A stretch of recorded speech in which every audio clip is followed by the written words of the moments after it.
Assalamualaikum warahmatullahi wabarakatuh. Baiklah mahasiswa sekalian, Ibu akan menjelaskan materi kita tentang masalah dan rumusan masalah. Pertama, masalah. Setiap penelitian yang akan dilakukan harus selalu berangkat dari masalah. Walaupun diakui bahwa memilih masalah penelitian sering merupakan hal yang paling sulit dalam proses penelitian. Namun bila dalam penelitian telah dapat menemukan masalah yang betul-betul masalah, maka sebenarnya pekerjaan penelitian itu 50% telah selesai.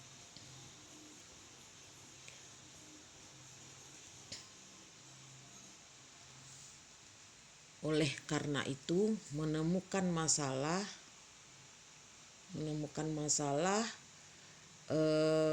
dalam penelitian merupakan pekerjaan yang tidak mudah.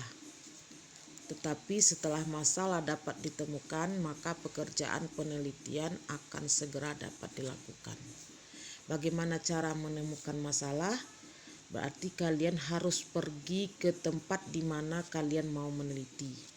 Misalnya kalau mau meneliti di kantor camat, maka kalian terlebih dahulu harus ke sana melakukan observasi awal untuk menemukan, untuk mengidentifikasi masalah-masalah yang terjadi di situ. Nah, masalah-masalah yang terjadi itu kalian catat sehingga nanti bisa menentukan judul apa yang mau diangkat untuk melakukan penelitian. Jadi dalam meneliti kita bukan merumuskan judul dulu, tetapi kita harus mencari masalah. Jika tidak ada masalah di tempat yang mau kita teliti, maka kita tidak bisa memaksakan diri untuk meneliti di situ. Nah, jadi harus ada masalah dulu baru kita bisa meneliti. Nah, baru setelah ada masalah tadi kita harus tahu kira-kira cenderungnya masalah itu ke mana. Apakah kepada kedisiplinan, apakah kinerjanya dan sebagainya. Nah, baru bisa dirumuskan judulnya.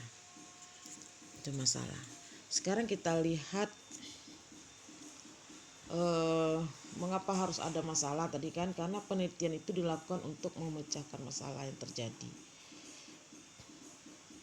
Sumber-sumber masalah. Nah, sekarang supaya tahu kita itu apa itu masalah, kita harus tahu dulu arti dari masalah itu apa sebenarnya. Walaupun setiap orang pernah mengalami suatu masalah, tapi belum tentu orang itu tahu apa itu yang dimaksud dengan masalah. Jadi masalah itu dapat diartikan sebagai penyimpangan yang seharusnya dengan apa yang terjadi. Antara teori dengan praktek, penyimpangan antara aturan dengan pelaksanaan, antara rencana dengan pelaksanaan. Jika berbeda itu namanya masalah. Berbedanya antara harapan dengan kenyataan yang terjadi. Misalnya kalian berharap kalau gaji kalian itu cukup sampai 1 bulan. Namun kenyataannya baru 2 minggu gaji kalian udah habis. Nah, itu kan masalah. Jadi masalah itu harus dipecahkan sehingga gaji kalian walaupun tidak cukup tapi bisa tetap memenuhi kebutuhan sampai gajian bulan berikutnya. Contoh lagi, misalnya di satu kantor ada peraturan masuk kerja jam 7.30. Nah, kenyataannya banyak pegawai yang datang masuk kerja jam 8. Jadi artinya sudah ada penyimpangan atau sudah ada perbedaan antara aturan dengan yang terjadi. Nah, berarti itu ada masalah namanya. Itu yang kalian catat. Hanya di antara pegawai ada yang datang jam 7.30 padahal seharusnya datang jam 7. Nah, itu identifikasinya ditulis seperti itu. Nah, sekarang kita lihat sumber masalah. Nah, dari mana saja masalah ini bersumber? Ya. Yang pertama,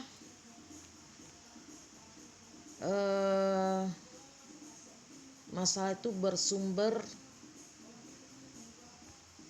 dari penyimpangan ya, penyimpangan yang terjadi antara pengalaman dengan kenyataan. Jadi kita tahu bahwa di dunia ini yang tetap hanya perubahan, namun sering perubahan itu tidak diharapkan oleh orang-orang tertentu karena akan dapat menimbulkan masalah. Orang yang biasanya menjadi pimpinan pada bidang pemerintah harus berubah ke bidang bisnis. Hal ini pada awalnya tentu akan muncul masalah. Orang atau kelompok yang biasanya mengelola pemerintah dengan sistem sentralisasi lalu berubah menjadi desentralisasi, maka muncul masalah. Contoh lain, orang biasanya menulis menggunakan mesin ketik manual harus ganti dengan komputer, maka akan muncul masalah. Apakah masalahnya sehingga perlu ada perubahan? Apakah masalahnya dengan sistem sentralisasi sehingga perlu perubahan, sehingga perlu berubah menjadi sistem desentralisasi dalam penyelenggaraan pemerintahan? Apakah masalahnya sehingga kebijakan pendidikan selalu berubah? Ganti materi, ganti kebijakan. Apakah masalahnya setelah terjadi perubahan? Nah, ini adalah sumber yang bisa memunculkan timbulnya masalah karena adanya perubahan-perubahan antara kebiasaan yang lama dengan kenyataan sekarang. Jadi orang harus bisa menghadapi perubahan-perubahan itu. Nah, yang sebelumnya belum ada komputer, yang sebelumnya tidak ada belajar secara daring. Nah, sekarang pada kenyataannya sekarang harus seorang dosen harus dituntut, seorang mahasiswa harus dituntut bisa belajar secara daring dengan menggunakan sistem internet. Nah, ini menimbulkan permasalahan. Yang kedua, sumber masalah itu jika terdapat penyimpangan antara apa yang telah direncanakan dengan kenyataan. Seperti suatu rencana yang telah ditetapkan tetapi hasilnya tidak sesuai dengan tujuan dari rencana tersebut, maka tentu akan ada masalah. Contohnya, kalian merencanakan tamat 4 tahun. Kenyataannya sudah 4 tahun setengah kalian masih belum tamat. Ini akan menjadi masalah. Kalian rencana mau menikah bulan 9 2021 contohnya ya. Ternyata tidak bisa terlaksana di bulan September tersebut. Nah, ini akan menjadi masalah. Nah, ini sumber masalah. Yang ketiga, sumber masalah adalah adanya pengaduan.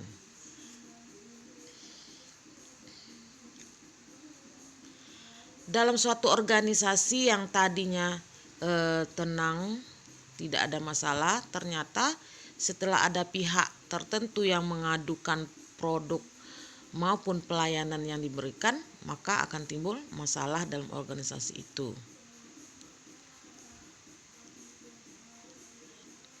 Nah, jadi artinya sumber masalah itu akan muncul dari adanya pengaduan-pengaduan yang disampaikan oleh masyarakat terhadap pelayanan kalau dia merupakan instansi pelayan publik, contohnya kantor camat. Nah, jadi jika ada masyarakat yang memberikan pengaduan, maka itu akan menjadi masalah.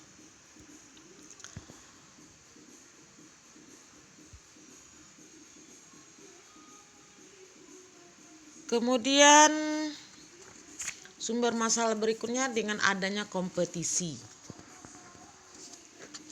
Adanya saingan atau kompetisi itu sering dapat menimbulkan masalah besar bila tidak dapat memanfaatkan untuk kerjasama.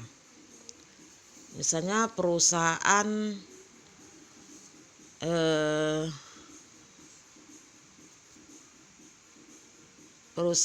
pos dan giro merasa mempunyai masalah setelah ada biro jasa lain yang menerima titipan surat, titipan barang, dan handphone yang dapat digunakan untuk SMS, internet, email. Nah, begitu juga misalnya ada sekarang ini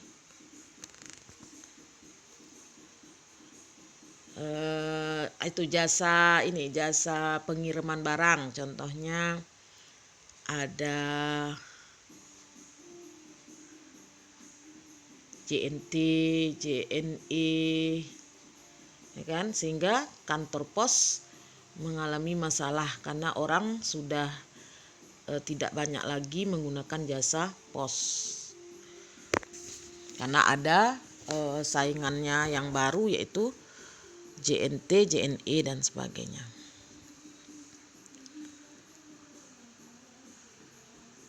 Nah, itu sumber dari masalah. Nah, jadi masalah-masalah ini yang timbul dari berbagai sumber ini, nah itu nanti akan memunculkan pertanyaan, kan?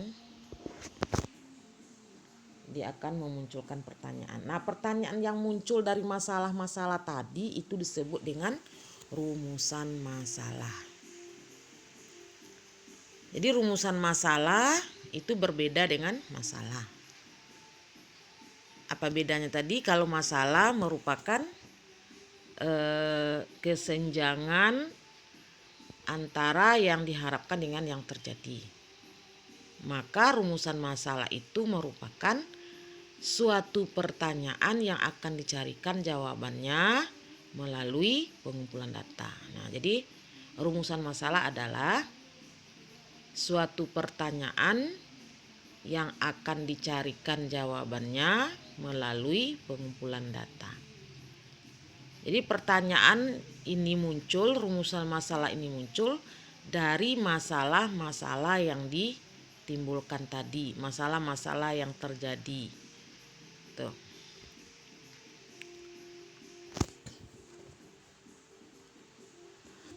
Namun antara masalah dengan rumusan masalah ini kaitannya sangat erat sekali. Karena setiap rumusan masalah penelitian harus didasarkan pada masalah. Jadi kalau nggak ada masalah, tidak akan ada muncul pertanyaan, ya. Contoh, sekarang kita contohkan aja di kampus kita. Masalahnya misalnya gini, seharusnya kalian dapat nilai A atau kalian mengharapkan nilai A dalam suatu mata kuliah. Kenyataannya nilai kalian itu C. Nah, ini kan masalah.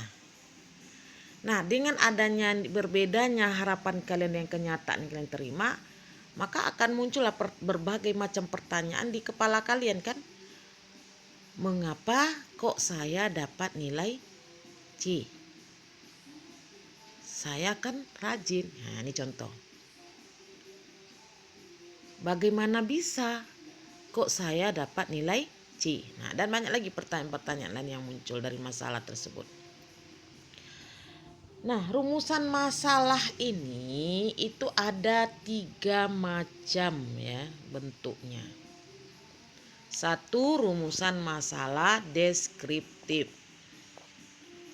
Yang kedua, rumusan masalah komparatif. Yang ketiga, rumusan masalah asosiatif.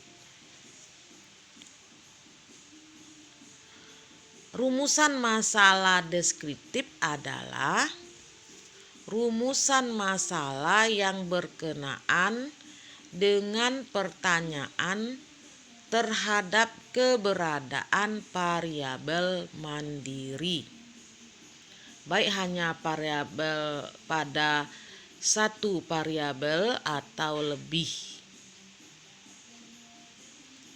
Jadi dalam penelitian ini, peneliti tidak membuat perbandingan variabel itu pada sampel yang lain dan mencari hubungan variabel itu dengan variabel yang lain. Nah, penelitian semacam ini untuk selanjutnya dinamakan penelitian deskriptif. Jadi walaupun dua variabel, tetap dia berdiri sendiri ya, variabel tersebut.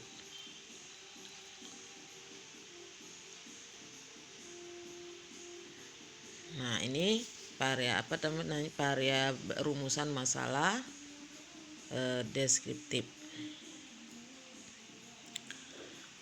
Contoh ya, rumusan masalah deskriptif. Seberapa baik kinerja kabinet bersatu? Nah, berarti cuma satu variabel, yaitu kinerja.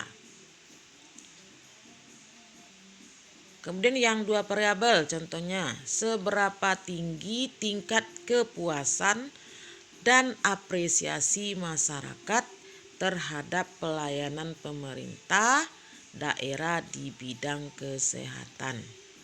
Nah, jadi ada dua variabel independennya yaitu kepuasan dan apresiasi. Nah, jadi dia berdiri sendiri-sendiri. Jadi dari contoh tadi itu terlihat bahwa setiap pertanyaan penelitian berkenaan dengan satu variabel atau lebih secara mandiri. Jadi tidak ada perbandingan di situ. Yang kedua, rumusan masalah komparatif.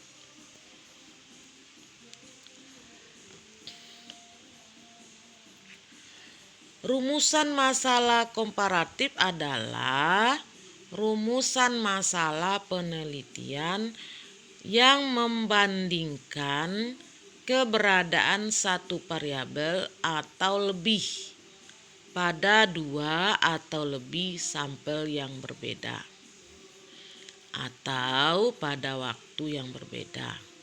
Contoh rumusan masalah komparatif. Adakah perbedaan produktivitas kerja antara pegawai negeri, BUMN dan swasta? Nah, jadi ada perbandingan di situ. Di mana di sini ada membandingkan produktivitas kerja antara pegawai negeri dengan pegawai BUMN. Contoh lain, adakah kesamaan cara promosi antara perusahaan A dan B? Nah, ini juga memperbandingkan ya. Itu namanya komparatif. Yang ketiga, rumusan masalah asosiatif. Rumusan masalah asosiatif adalah suatu rumusan masalah penelitian yang bersifat menanyakan hubungan antara dua variabel atau lebih. Terdapat 3 bentuk hubungan di sini. Hubungan variabel tadi ya, ada 3 bentuk hubungan variabel. Ada disebut dengan hubungan simetris, hubungan kausal, dan hubungan interaktif atau timbal balik.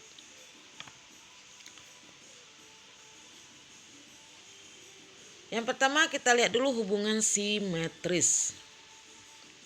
Hubungan simetris adalah suatu hubungan antara dua variabel atau lebih yang kebetulan munculnya bersamaan.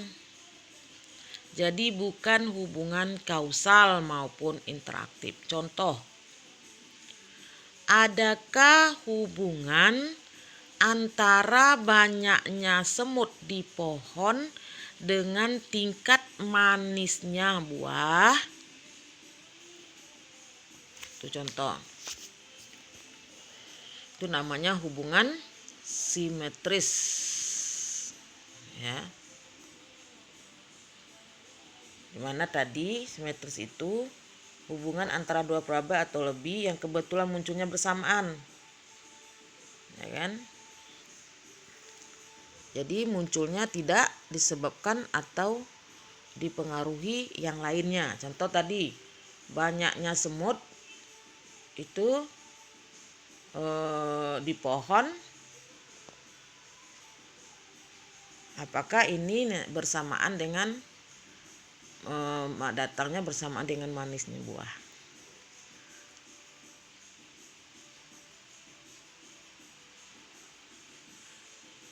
Terus ini lain, adakah hubungan antara banyaknya radio di pedesaan dengan sepatu yang dibeli?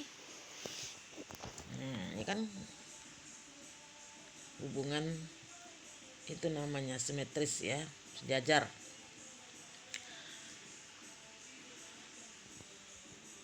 Kemudian hubungan kausal.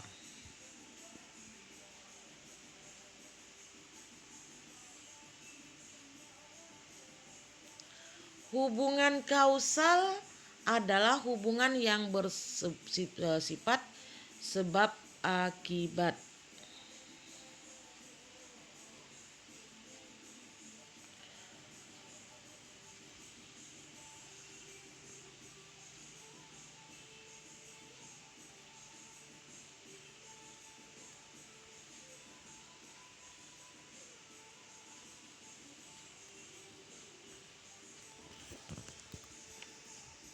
Nah,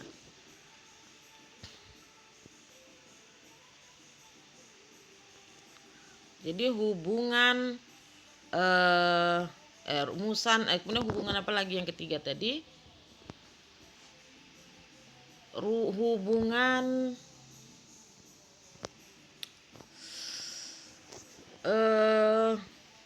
kausal tadi hubungan antara adalah hubungan yang bersifat sebab akibat. Jadi di sini ada variabel independen yang mempengaruhi variabel dependen. Contoh, adakah pengaruh sistem penggajian terhadap prestasi kerja? Seberapa besar pengaruh kepemimpinan nasional terhadap perilaku masyarakat? Ini kausal, sebab ini mempengaruhi ya. Jadi hubungan antara variabel itu variabel bebas mempengaruhi variabel terikat. Yang ketiga, hubungan timbal balik. Hubungan timbal balik